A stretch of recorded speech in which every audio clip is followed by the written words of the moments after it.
오늘 본문은 요아스가 왕위에 오르고 말씀 중심의 나라가 되니 온 나라가 평온했다입니다. 그래서 오늘 본문은 왕위에 오른 요아스의 삶에 대한 전반적인 내용들을 다루면서 그가 왕위에 오른 시간부터 죽음에 이르는 여정을 소개를 해주고 있습니다.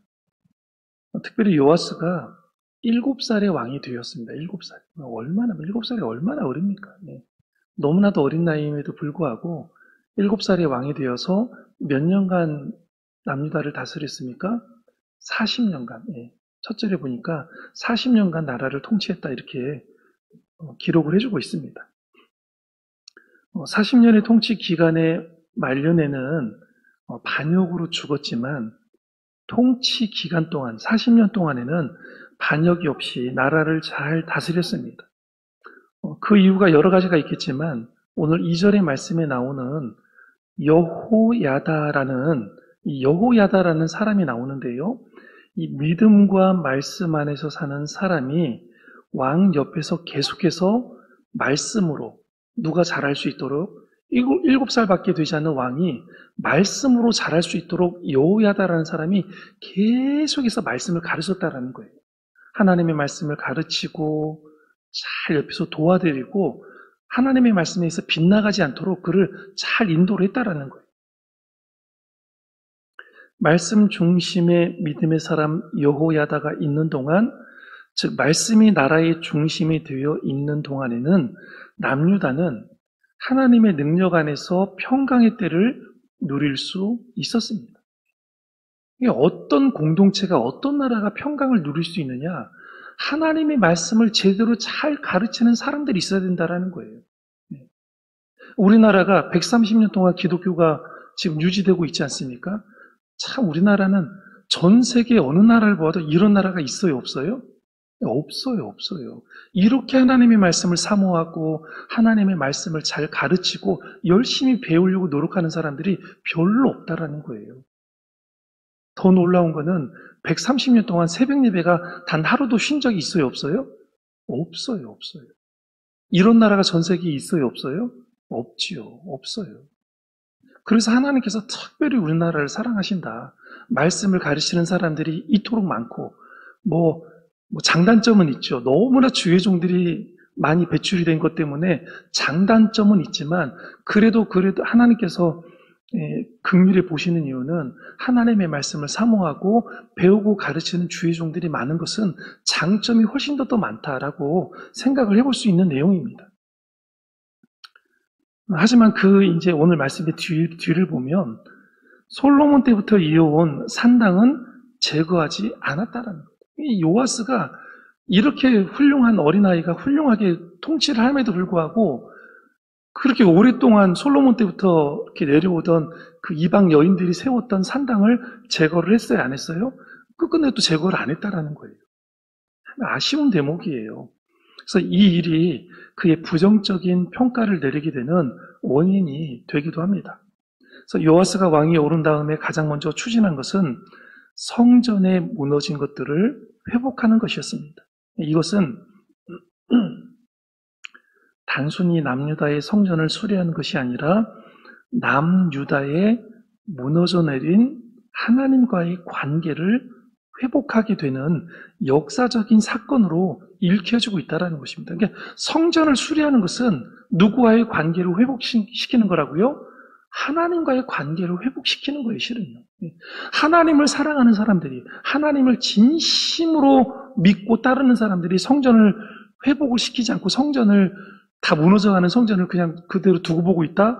이 말이 돼요, 안 돼요? 말이 안 되는 거예요. 말이 안 되는 거예요. 자기가 사는 집도 다 무너져 내려가고 허물어지고 있으면 수리하는 것이 인지상정인데 하나님의 전을 그대로 두고 있다? 말이 안 되는 거잖아요. 그래서 오늘 1절에서 16절의 말씀에 보면 어떤 교훈을 얻을 수 있느냐? 내면을 살펴라는 거예요. 우리의 내면을 살피라는 거예요. 요아스가 왕위에 오른 뒤 가장 중요하게 여겼던 것은 성전을 수리하는 것으로 이 성전 수리를 통해 남유다의 영성을 회복하겠다라는 것입니다. 남유다의 무너져 내린 이 영성을 오랜 기간 동안 하나님을 찾지 않고 하나님을 예배하지 않았던 이 영성을 회복시키겠다라는 강한 의지가 있었다라는 거예요. 그 당시 남유다의 성전을 보면은요, 여호람, 아하시야, 아달랴, 이 세 왕, 이렇게 이어지는 이방의 신을 섬기는 왕들을 통해서 성전이 훼손이 되거나 방치된 상태였습니다. 오랜 기간 동안 성전이 아예 그냥 방치가 되고 방치된 그대로 다 무너지고, 사람의 손이 안 가면 성전이 어떻게 됩니까? 사람의 손이 안 가면 금세 무너지게 되어져 있는 거예요. 어떤 건물이든지 간에. 그래서 지난 11장 말씀에서 요아스가 성전에서 몇 년 동안 숨어 지냈습니까? 이 어린아이가 태어나면서부터 6년 동안을 숨어 지내잖아요. 6년 동안 숨어 지내요. 아달랴가 성전을 방치해 두었기 때문에 가능한 일이었다는 사실을 우리는 확인해 볼 수 있습니다. 얼마나 이 아달랴 여자 왕이 성전에 관심이 없었고 하나님의 전을 방치를 하며 살았으면 그 성전에서 요아스가 6년 동안 숨어 살았는데 그 요아스를 발견하지 못해요. 얼마나 성전에 관심이 없었으면, 사람도 보내지도 않고 자기도 찾아보지도 않고 아예 관심이 없는 거예요. 그 성전에서 숨어 지내는 요아스를 발견하지 못했던 거예요. 왕위에 오른 요아스가 그의 정치 인생에서 가장 시급하게 여겼던 것은 하나님의 권위가 회복되는 것, 즉 하나님 중심의 나라가 되는 것으로 성전 보수에서 시작이 되고 있습니다. 그래서 우리가 어떤 일이 있어도, 무슨 일이 있어도 내가 살고 있는 집보다 하나님의 전이 우선이 돼야 되는 거예요. 이게 꼭 눈에 보이는 건물을 말하는 것이 아니라 우리의 마음의 내면의 생각이 그래야 된다는 거예요. 내면의 생각이. 그래서 우리 내면을 지켜야 된다는 거예요. 무엇이 우선이냐, 이 우선순위를 잘 정해야 된다는 말씀입니다. 그래서 4절과 5절에 보면 이 요아스 왕이 제사장들에게 말을 하고 있죠. 뭐라고 말을 합니까? 사람들이 성전에 드리는 은으로 성전을 어떻게 하라? 성전을 수리해라 라고 이야기를 하고 있습니다. 그래서 5절의 말씀에 보면 성전의 어느 곳이든지 파손된 것을 보거든, 이렇게 말하고 있어요. 보거든. 이 보거든이라는 말은 무슨 말이냐면 이 원어로 맞자라는 말인데, 맞자, 이게 두 가지의 뜻이 갖고 있어요. 발견하다라는 뜻이 있고, 두 번째는 찾아낸다라는 의미입니다. 발견하는 것은 그냥 눈에 우연찮게 딱 띄우는 것을 발견하는 거고요. 찾아낸다라는 것은 수고롭게 모든 것을 돌아다니면서 어떻게 해야 된다는 거예요? 일부러라도 찾아내라는 거예요. 그러니까 적극적으로 성전에 파손된 곳이 있으면 적극적으로 찾아내라, 그런 말을 가지고 있는 거죠. 그래서 성전의 여기저기를 살피고 눈에 띄는 곳만 수리하라는 것이 아닙니다. 처음부터 끝까지 세밀하게 다 찾아내서 부족한 것을 완전하게 회복시키라입니다. 어디에 틈이 생겼는지, 혹시 어디에 균열이 났는지 다 찾아낼 때까지 꼼꼼하게 살피면서 찾아내 수리하라는 것이 성전 수리의 목적이었습니다. 그래서 이 본문이 4절과 5절까지의 말씀이 오늘날 우리에게 전하는 메시지가 무엇입니까? 우리의 신앙생활에서 스스로를 점검하고 내 안에서 발견되어지는 연약함을 정확하게 보고 즉시로 고쳐나가는 몸부림이 필요하다라는 것을 깨닫게 되는 것입니다. 하나님 말씀의 빛에 계속 내 마음을 조명하는 작업을 통해서 드러나는 연약함과 부족함, 새어나오는 틈과 부서진 나의 영혼을 말씀으로 계속 채워내는 몸부림이 필요함을 가르쳐주고 있다라는 것입니다. 이러한 몸부림이 바로 건강한 믿음을 소유하는 비결임을 우리는 알아야 됩니다. 성전의 빈틈을 수리하는 것은 영적으로 보면 우리 영혼의 상태에서도 빈틈이 있어서는 된다는 거예요? 안 된다는 거예요? 안 된다라는 거예요. 조그만 빈틈이 생겨도요, 금세 그 빈틈을 비집고 들어온 것이 뭐냐면 나의 생각, 그리고 나의 생각 다음에 뒤따라온 것이 뭐예요? 사단의 방해예요, 방해. 내 생각이 딱 들어오는 순간 내 생각에 누가 더 엎어서 들어오냐면 사단의 능력과 사단의 힘이 엎어져서 들어오는 거예요. 그래서 신앙은 말씀을 붙잡고 끝까지 싸워야 하는 몸부림이다라고 말을 할 수 있습니다. 자신의 내면을 영적으로 잘 돌보는 일에서 중요한 것은 그것을 미루면 안 된다라는 거예요. 이 요아스 왕이 성전의 수리를 안 미뤘던 것처럼 우리의 내면의 영적인 상태를 수리를 해야 될 그런 게 발견됐을 때 절대로 그것을 다음으로 미뤄서는 된다는 거예요? 안 된다는 거예요? 안 된다라는 거예요. 안 된다라는 거예요.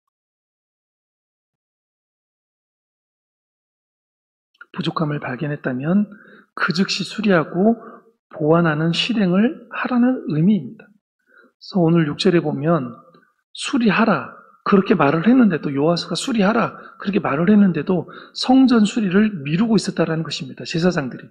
하지만 요아스가 성전의 잘못된 부분의 내용들을 파악하고 구조적으로 성전 수리가 잘 되도록 시스템을 마련해서 성전 수리를 진행시키고 있음을 우리는 알 수 있습니다. 그래서 이 말씀이 주는 교훈이 무엇이겠습니까? 내면의 온전함을 이루기 위해서 우리 연약함을 발견하고 우리의 부족함을 회복시키는 일이 다른 것에 비해 우선순위에서 밀려서는 안 된다는 것입니다. 우리 삶에서 말씀 묵상과 기도하는 것이 우선순위에서 밀리지 않기 위해서는 하나님과의 교제하는 절대적인 시간을 확보하는 것이 가장 중요하다는 것을 알아야 됩니다. 그래서 어떤 목사님이 그런 책을 쓰셨잖아요. 너무 바빠서 어떻게 한다는 거예요? 너무 바빠서 기도합니다. 너무 일이 바쁘기 때문에 너무 바빠서 일하러 나가는 것이 아니라 너무 내 삶이 바쁘기 때문에 하나님 앞에 기도합니다. 책 제목이 이거예요. 너무 바빠서 기도합니다. 우리가 바쁘다고 해서 기도하는 것, 말씀 읽는 것을 게을리하면요, 금세 우리 영적인 상태의 틈이 계속해서 벌어지게 되고요, 그 벌어진 틈으로 내 생각이 들어오고 사단이 들어와서 절대적으로 하나님의 일을 감당하지 못하도록 우리를 만들어 간다는 거예요. 15절의 말씀에 보니까 그래서 이는 그들이 성실히 일을 하였습니다 라고 이렇게 기록을 해주고 있습니다. 성실히 그 일을 감당을 했대요. 그래서 안정감을 가지고 그 일들을 감당을 했습니다.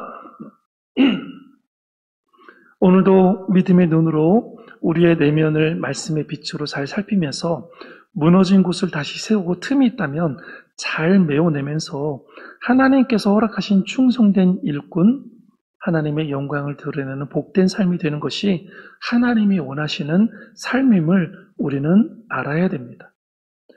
두 번째로 17절에서 21절의 말씀에 보면 우리가 깨닫게 되는 것은 바로 뭐냐면 중심을 바꾸지 말라는 거예요. 중심을. 한 번 계획한 것을 바꾸지 말라는 거예요. 한 번 작정한 것을 바꾸지 말라는 거예요. 아람의 어떤 왕이 지금 치고 올라왔습니까? 아람의 하사일 왕이, 엘리사가 세운 하사일 왕이 지금 남유다를 침공하려고 지금 예루살렘으로 올라오고 있습니다. 18절에 보니까 이 전쟁을 치르러 오는 이 아람 왕에게, 하사일 왕에게 지금 이 전쟁을 어떻게 해결하고 있냐면 요아스 왕이 어떻게 해결하고 있어요? 이 전쟁을 돈으로 해결하고 있음을 보게 됩니다. 돈으로 지금 위기를 넘기고 있는 거예요. 돈으로, 전쟁의 위협을. 아니 이게 하나님의 말씀으로 지금 잘 양육받고 어린 나이 때부터 그렇게 자라온 사람이, 말씀과 기도로 자라온 사람이 지금 전쟁의 위협 앞에서 이 전쟁을 지금 무엇으로 지금 전쟁을 피하고 있어요? 돈으로 피하고 있는 거예요. 아니 이게 있을 수나 있는 일이에요? 이렇게 말씀 공부를 열심히 하고 열심히 이렇게 기도하고 말씀 안에 살았던 사람이 돈으로 지금 전쟁을 해결한다? 말이 안 되는 거잖아요. 무엇으로 해결해야 되는 거예요, 전쟁을? 하나님 앞에 엎드려야 되는 거잖아요. 기도해야 되는 거잖아요. 말씀을 붙잡아야 되는 거잖아요. 돈으로 해결하고 있는 거예요. 더 기가 막힌 거는요, 여호와의 성전 곳간의 돈을 어떻게 했다는 거예요? 곳간에 있는 돈을 다 가져다가 누구를 줬다라는 거예요? 하사일 왕에게 줬다라는 거예요. 금도 은도 모든 것도 재산도 그 다음에 여호와의 성전의 곳간에 있는 재물까지도 다 털어가지고 그 전쟁을 피했다라는 거예요. 기가 막힌 또 일이 나오잖아요. 또 이게 참 이게 사람이 금방 무너지는 거예요. 금방 중심이 바뀌어버린 거예요. 이 돈을 걷어놓은 목적을 상실해버린 거예요. 이 성전 곳간에 있는 돈은 어떤 돈이에요? 뭐 해야 되는 돈이에요? 성전을 보수하고 성전을 다시 세우는데 써야 되는 돈이잖아요. 근데 그 돈을 자신의 생명을 지키고 백성의 생명을 지키는데 지금 엉뚱한 데 그 돈을 쓰고 있다는 거예요. 신앙의 중심이 마음에서 하나님으로 가지 않고 세상으로 향하게 되니 세상의 공격 앞에서 잘못된 판단과 결정으로 쓰러지고 있는 모습을 우리는 발견하게 되는 것입니다. 오늘 말씀 2절에서 뭐라고 그러냐면 그를 교훈하는 모든 날 동안에는 여호와 보시기에 정직히 행하였으되, 2절 말씀이 이 어린 아이가, 이 어린 왕이 하나님의 말씀으로 교훈을 받는 모든 날 동안에는 누구와 보시기에? 여호와 보시기에 정직히 행했어요. 그런데 하나님의 말씀을 가르치는 사람이 없어지자 사라지자 금세 사람이 변한 거예요. 우리의 영적인 상태를 가르쳐주고 바르게 인도해주는 사람이 없으면 우리는 금방 그냥 세상 사람하고 똑같은 사람이 되는 거예요. 똑같은 사람. 말씀을 상징하는 제사장 여호야다가 살아있는 날까지는 말씀의 가르침 안에서 바른 길로 갔습니다. 하지만 말씀이 여호와스 안에서 떠나게 되자 금세 어디와 하고 타협을 한다고요? 세상과 타협하는 인생이 되었습니다. 오늘 본문이 전하는 메시지가 뭡니까? 17절에서 21절에서 전하는 메시지가 뭡니까? 하나님의 말씀만이 우리 인생의 중심에 온전히 세워져 있어야 됩니다. 우리 마음의 중심을 견고히 할 줄 아는 인생이 하나님께 끝까지 쓰임을 받게 된다는 사실입니다. 중심이 흔들리게 되면 우리는 아무것도 아니라는 것을 알아야 됩니다. 무슨 일이 있어도 하나님께 향한 내 마음의 중심을 어디 위에 세워야 됩니까? 말씀 위에 든든히 세우셔야 됩니다. 말씀 위에 든든히 세우셔서 흔들리지 않는 믿음의 사람들이 되시기를 간절히 바랍니다. 기도하시겠습니다.